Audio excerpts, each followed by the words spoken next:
Yeah, at least up until 4 or 5, and by then the track will be too wet and they won't be able to save it. I got you. I was gonna go do some stuff down there for that. I can't remember, like the historical center to help them tear down or whatever. I don't. They might get rained out too because they were supposed to do some stuff outside or something like that. Yeah, it looked like they were setting up something down in front of the lake today too. I Or got no, you. that was yesterday we went by. Yeah, it was like the 200-year anniversary for that. So I forget his first name, but something Beltrami. He like visited uh, America and Bemidji or some shit like that, or Minnesota anyway. Oh damn. Yeah, it's crazy. I didn't read up all the way on it or anything like that, but that's just what they were saying on the thing when they were looking for help. So Oh, gotcha. hell yeah. So welcome back to the Cloud Slayer podcast, everybody. I hope you guys are doing well tonight. Today I'm joined with my special guest here. What up, Mick? Hey, buddy. How's it Hey, going? not too bad. Um, shoot, I wanted to talk a little bit, probably like about racing and stuff like that, because you always have like really interesting stories about racing, and it's been a big part of your life for so many years. Oh yeah, When all when of my did life actually. oh yeah, when did it start for you? Well, my parents started racing before I was ever born. My dad was racing back in the late '60s, early '70s. Hell yeah, My I've got pictures of my uncle racing from 1969. hell yeah. Did they meet on the racetrack? Your parents? No, to be honest, I'm not real sure where my parents met, but they've been racing ever since I was a little guy. When you I think my first time out of the country was actually to a racetrack in Canada when I was like 2. holy cow, you remember that? No, but I've seen pictures of me sitting on the trunk of the race car. Oh, gotcha. You were like super blonde too in your pictures when you were younger. Yeah, yeah, almost platinum blonde. Hell yeah. Well, now you're black hair now, so Yeah, I know, right? hell yeah, that's crazy. Um, but that's pretty crazy to think about, and for people that it's a lifestyle for, it's not a second thought. But No, no one. Like you get to know the people at the track, and it's almost like a second family out there for most people. hell yeah, A lot of the people that I raced with are still racing now, or their kids are racing now. right? Make you feel old yet? Oh yeah, definitely. Right. So, how what was your one of your favorite like racing moments if you had to call back on it? Um, Probably racing against my brother. Yeah. We raced in the same class. We actually wrecked each other one night, so that was pretty fun. On purpose or No, no, we both made a mistake, and we kind of converged in the middle of the track, and it ended up in his car breaking, but not mine. I gotcha. And you do more like the dirt ovals and stuff like that? Oh yeah, I've always raced. Well, I've been around dirt racing. Never been to an oval track for asphalt. I gotcha. I gotcha. Yeah. And then you were doing like some recording for him over this past summer too, right? Yep, I started last summer. I worked for Dirt Race Central.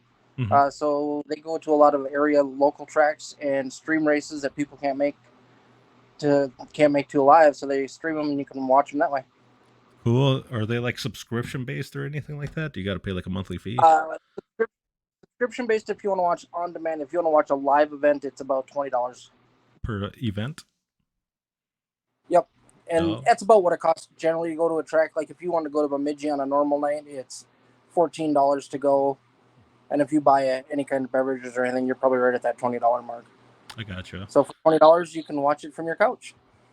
And you said like kids come get in free though, right? Like a certain age. Excuse me. This weekend, kids get in free Okay. if they race tomorrow because they do a special meet the drivers night. Hmm. So during the intermission, they'll bring all the race cars up to the front straightaway, right in front of the grandstands. They open up the gates, let everybody come down, get autograph pictures, and all that cool stuff. Heck yeah. And um, that's pretty awesome for them to do for those young kids. Maybe they'll become tomorrow's racers. Exactly, it gets them excited and makes them want to get into the sport as well. Absolutely. So, along with doing things physically or in person, I should say, you do a lot of things like streamwise and stuff like that as well. Yep, I run a streaming channel called AllThe Dirt on both YouTube and on Twitch and on Facebook, and we stream normally 2 to 3 nights a week, Hmm. depending on what's going on. I got you. So, you said you guys just finished up like a season here recently. Yep. The group I broadcast for is called EFRL, Extreme Force Racing League, Hmm. and we just up one season. And we got our new season starting next week.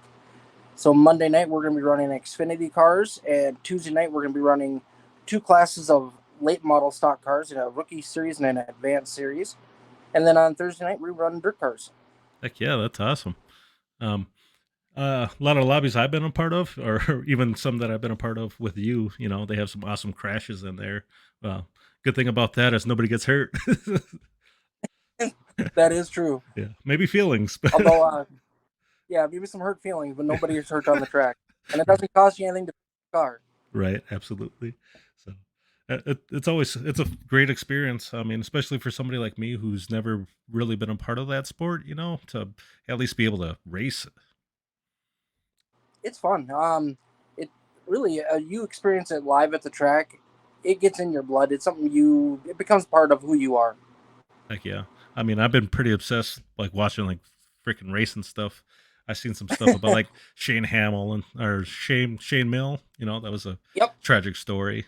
Great story though, by the way. But heck yeah, Very tragic, actually. I actually heard. I think he's back in a car now with hand controls.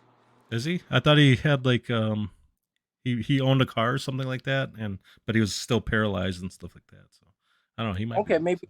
So Last I heard, he was trying to get into a car using hand controls because he oh, was paralyzed. I thought from the waist down. right, right, yeah, because that was a pretty bad accident. What like smashed his roll bars and then like broke his back and stuff. It was crazy. Yep. Um, And the part of the story that you watched, did it talk about why he wasn't in NASCAR anymore? Yeah, it said something about failing drug tests for marijuana, but then that last time it was like cocaine as well. Yep. Yeah, he had a small little problem there, Right. and I that's mean, something they don't want somebody racing around the track doing. right, because he was acting pretty sporadic out there when he was like pushing people and stuff like that. They were saying pretty dangerous, Yep. especially when He you're going definitely had a lot of 200. yeah, and he had run-ins with other drivers that didn't feel comfortable being around him on the track. I gotcha. That they gave him a lot of chances too, though. Like more for that level because that's a pretty high level. Yep. Like, yeah, you're talking about freaking like millions of dollars, because they said he won like $1 million something dollars, and that kind of contributed to his drug problem. It's like, oh Yep. man, it's one of those stories of the grass is greener on the other side. Like us, we'll be like, oh, we could have quit weed easily if we was that guy, but you really don't know. Ew. No, and it takes a lot of talent, and it's a lot of pressure to perform at that level too. So I'm sure he felt pressured to perform and to have good results, and so he was trying to do what he thought he had to do to get those results that they wanted. Absolutely. They said he got like misdiagnosed too, right? He had like they thought he had ADHD at first, but then it turned out it was like bipolar disorder. So Yep. that's Yep. pretty So there was some other underlying issues. absolutely. So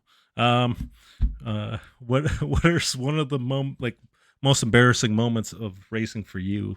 Now that we talked about Shane. Uh, in real life, probably the night that I crashed my car and totaled it out. Oh man. uh, It was only the second week of the season, and my rookie season. So my second night ever of racing, mhm.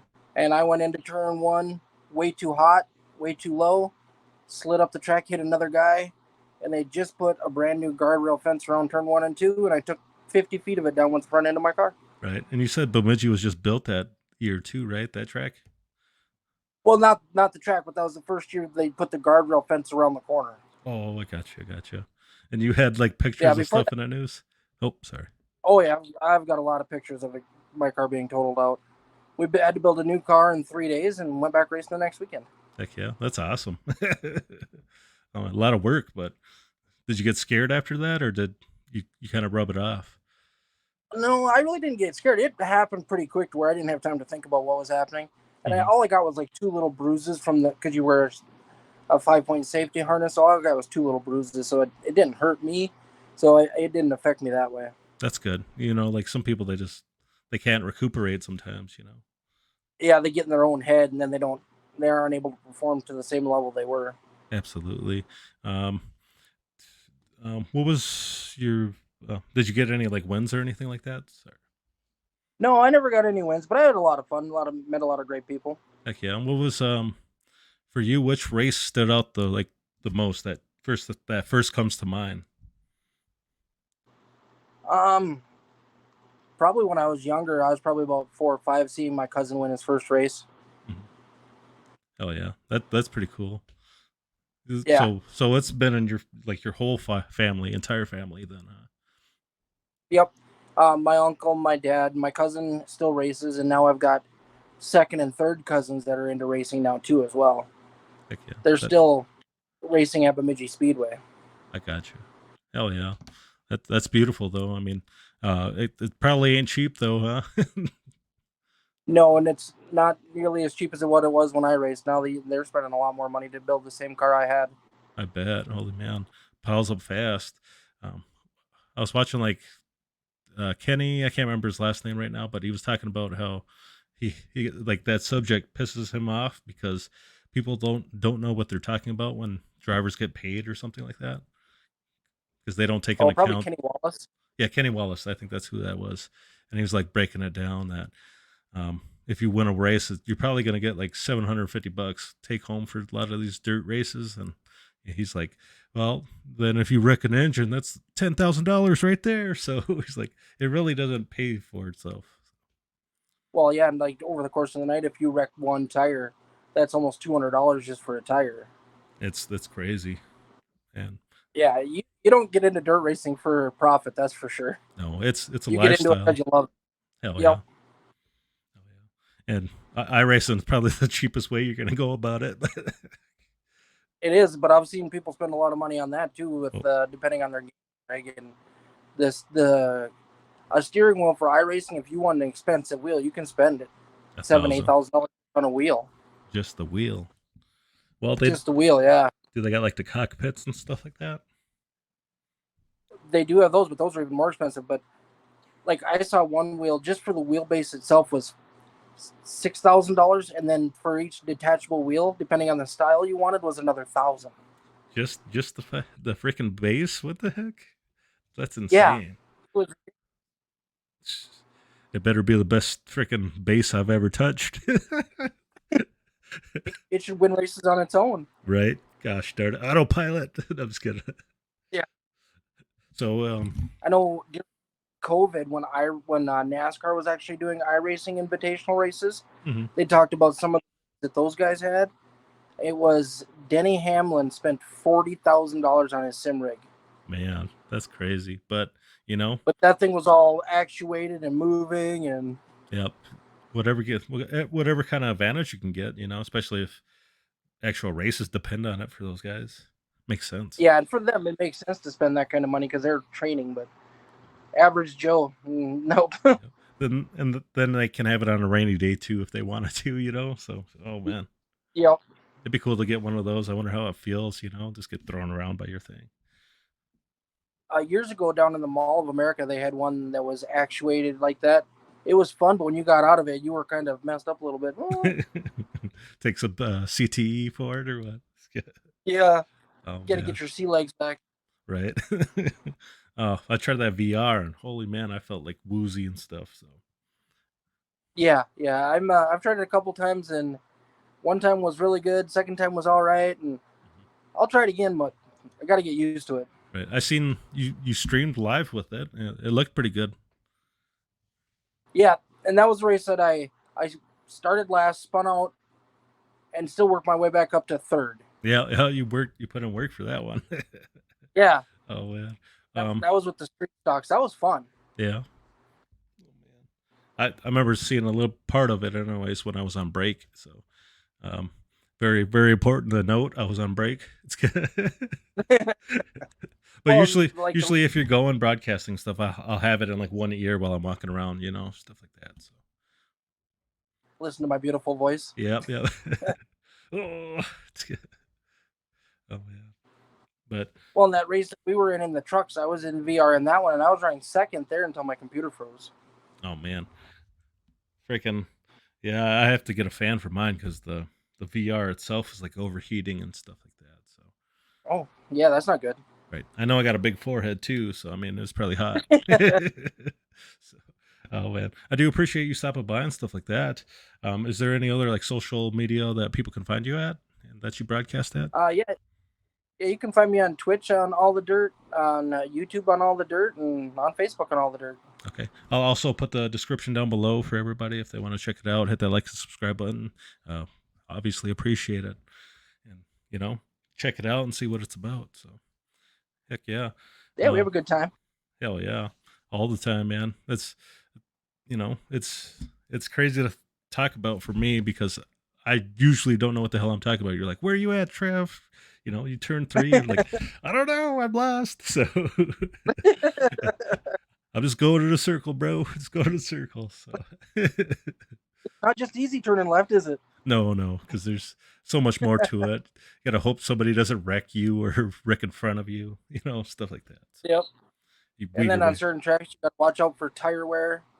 Mhm.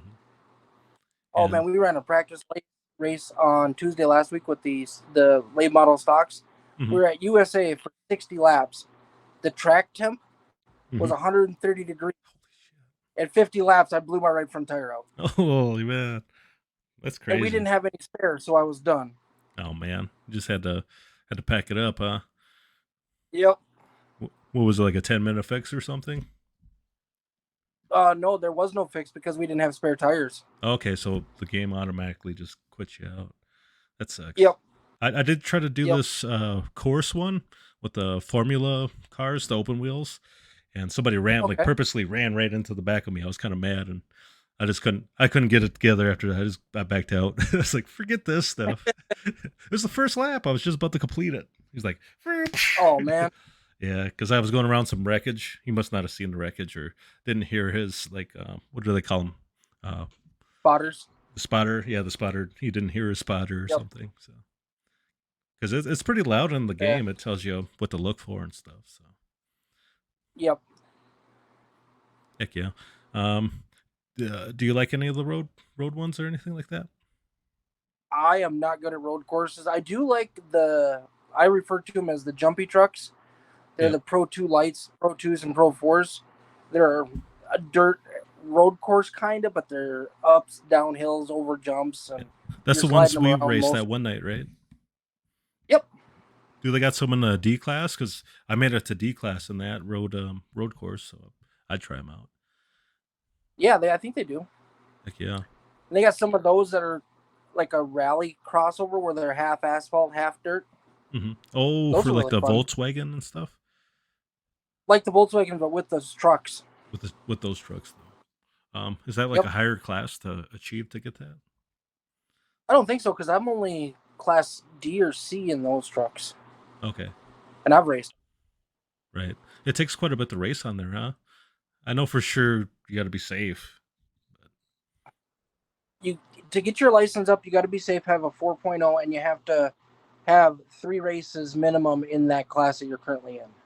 Okay, I got you. They kind of So if you promote get, me even at 3. huh? I said they promoted me at like 3 though, like a 3.0 or when I went above Oh, did that. Yeah, it was kind of weird. okay, Well, from rookie, anyway, so it's only one time. Sorry to yeah. interrupt you though. What were you saying? Oh no, not a problem, not a problem. I was just saying that you got to be safe and get that SR up. Right. The problem I have is when I focus on SR, my I rating drops, and if I focus on my I rating in winning races, then my safety rating drops. Oh, so I rating is trying to make you more aggressive and stuff. I rating is like your level of how good you are compared to everybody else. Okay, mine's pretty low. So like mine is too on oval. Mine is really low on asphalt oval. I'm right around 1,000. Mhm. On dirt oval, I'm right around 1,600. So it varies, but Okay, only official races count on that. So if you're in a hosted or in a league race, those don't count. or the legacy races. Yeah, those ones I don't think count either. Like Yeah, those legacy trucks one we were in. those are nice. Those are fun to race though. I like it. You Yeah, see, those are fun. you see some gnarly wrecks on that one. Oh man, so many close calls. The ones that I've seen probably the craziest wrecks in are the cars from the late '80s, the '88s, Hmm. the Thunderbird, the Buick Le Mans, and the Monte Carlo. Because of the aerodynamics of those cars, when they get around backwards, they Yeah, get some wicked air. right. They doing like helicopters in the air and stuff. Oh yeah, they'll make some pretty spectacular crashes. Yeah, I seen some go like 20 feet in the air. It was pretty crazy. I don't remember what car it was, but oh man, shit. Well, I mean, gosh darn. Is there anything you want to convey to anybody or anything like that? No, just No, have a good time. Have a happy 4th coming up, and absolutely. Chug some beer. Just get some beer. Shotgun them. shotgun them. Oh man, Willie Nelson out there, since that's legal in August. Yeah, there you go. Oh man, that'd be fun for somebody. Just keep your clothes on, please, people. Oh man. We're gonna we you gonna hang out tonight, or we're gonna? I'd be down for some racing if you want to race. Heck yeah, I'll be down for a couple laps. All right. Hell yeah. All right. I hope everybody has a great night. And hey, Mick, thanks, brother, for dropping by on the podcast. I appreciate it. Hey, no problem. Happy to visit. All right. Peace out. Peace. I'll jump on this Discord. Yeah.